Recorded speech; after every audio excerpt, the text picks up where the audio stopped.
दोस्तों अभी मोदी जी विजिट पर गए थे ऑस्ट्रेलिया, जहां पर मेलबर्न में इनका स्वागत हुआ और वहीं पर प्रोटेस्टर भी पहुंच गए, जहां पर वो एंटी इमिग्रेशन वाली प्रोटेस्ट कर रहे थे कि Modi go home take rest with you, कि मतलब जो यहां पर इंडियंस हैं उनको भी अपने साथ में ले जाओ, स्टॉप इंडियन इन्वेजन, इस तरीके की भी यहां पर बात की गई।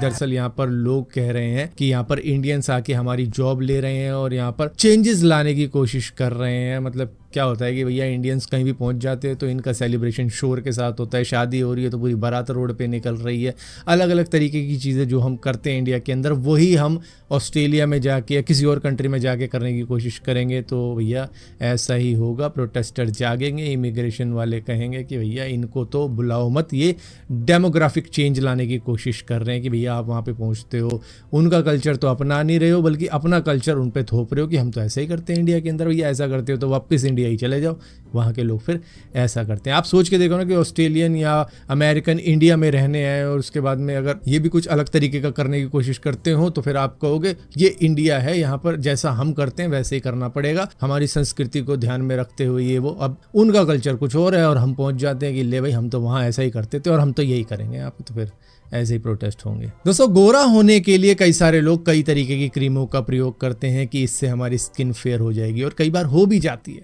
अब यहाँ पर पाकिस्तान की क्रीम काफ़ी ज़्यादा पॉपुलर हो रही है, गोरे ब्यूटी क्रीम, और एक और क्रीम है जो है face refresh golden beauty cream, gold star beauty cream. हालांकि पाकिस्तान ने खुद इन क्रीमों को बैन कर दिया, लेकिन इंडिया के अंदर मीशो के ऊपर या फिर दूसरी ई कॉमर्स वेबसाइट के ऊपर ये धड़ल्ले से बिक रही थी और इसका रिजल्ट भी मिल रहा था लोगों को कि वो गोरे हो जाते थे इसको लगा के। लेकिन इसके अंदर बहुत ज़्यादा मरकरी पाया गया, लीड पाया गया, और जिसकी वजह से नागपुर के अंदर करीबन 18 महिलाओं को किडनी प्रॉब्लम हो गई इस क्रीम का यूज़ करने से। मतलब खाते नहीं थे क्रीम, मुंह पे लगाते थे और मुंह पे लगाने से उनकी किडनी डैमेज हो गई। तो आप सोच सकते हो कितनी खतरनाक क्रीम रही होगी, जिसकी वजह से अब महाराष्ट्र के अंदर FDA ने इस क्रीम को बैन कर दिया है। दरअसल यहाँ पे कहा जा रहा है कि ज़्यादा मरकरी होने की वजह से ये आपकी स्किन को जल्दी गोरा करती थी, इसके बाद में ये डिसॉल्व होकर आपकी बॉडी में जाती थी, आपकी किडनी डैमेज होती थी, आपका नर्वस सिस्टम डैमेज होता था और स्किन भी डैमेज हो जाती थी, ऑलमोस्ट जल जाती थी स्किन की, आपकी ऊपर की परत ही हट गई और जिसके बाद में आप गोरे दिखने लगते हो,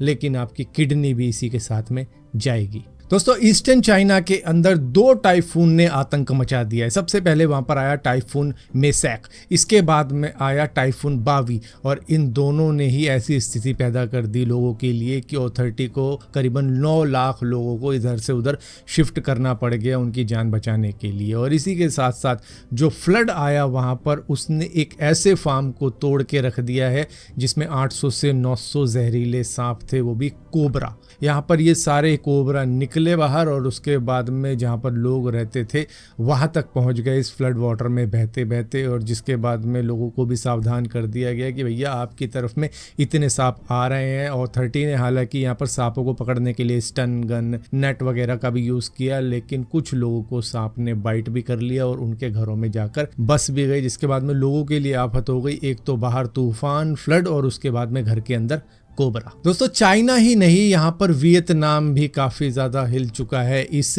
टाइफून की वजह से, जहाँ पर इंडियन टूरिस्ट फूक्वेक आइलैंड पर घूमने के लिए गए थे और स्पीड बोट में वो सवार थे उस वक्त में जब इस तरीके की ब्रूटल हवाएं वहाँ पर चलने लगी, लहरें भी काफ़ी ऊंची उठने लगी और अचानक से ही 36 लोग जो इसमें सवार थे वो स्पीड बोट पलटने की वजह से समुद्र में चले गए और करीबन 19 लोगों को किसी तरीके से रेस्क्यू कर लिया गया, लेकिन 15 लोगों की जान नहीं बचाई जा सकी। यहाँ पर कहा यह जा रहा है कि ये जो तूफान था शायद इसी की वजह से ये सारी लहरें एकदम से आई और हवा भी एकदम से इतनी तेज़ हो गई कि बोट ही पलट गई, जहाँ पर लोगों को मौका तक नहीं मिला कि वो किसी किनारे पर जाके अपनी जान बचा सकें। दोस्तों जयपुर के घिनौने हत्याकांड के बारे में आपको मालूम चला होगा, जो कि आयुषी शर्मा के द्वारा करवाया गया था। ये 23 साल की लड़की है जिसने अपनी माँ को मरवा के उसकी गवर्नमेंट जॉब अपने अंडर में करने की कोशिश करी थी और उनकी प्रॉपर्टी भी, क्योंकि यहाँ पर जो इसके पिता थे विजय शर्मा, उनकी मौत हुई थी ऑन ड्यूटी, जिसके बाद में वो जॉब नीरजा शर्मा यानी कि इनकी मदर को मिल गई थी।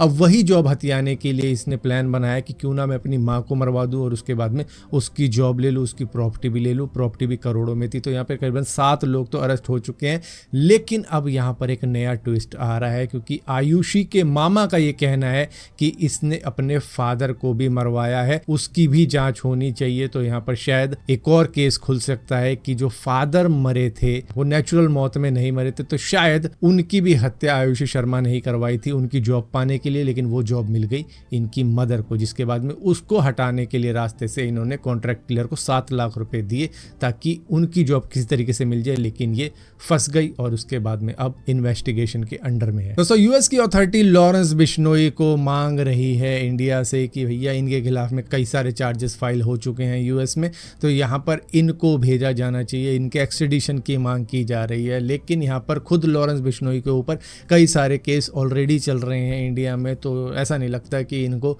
भेजा जाना मुमकिन है। जिस तरीके से अब यूएस की डिमांड है कि भैया हमें लॉरेंस बिश्नोई चाहिए, हालांकि इन्होंने शायद सरकार को भी रिक्वेस्ट करके देख लिए और ये शायद अब इंडियन कोर्ट के अंदर भी रिक्वेस्ट करेंगे कि लॉ और ट्रीटी के हिसाब से लॉरेंस बिश्नोई को यूएस की जेल में शिफ्ट किया जाना चाहिए। लेकिन मुद्दा ये है कि खुद ही इंडिया के कोर्ट में अभी इतने सारे केस चल रहे हैं लॉरेंस बिश्नोई के ऊपर कि शायद इस जन्म में तो उनको भेजना मुश्किल है, क्योंकि इनके जो भी केस चल रहे हैं वो जब तक पूरे नहीं हो जाते तो शायद ही इनको यूएस भेजे इंडिया।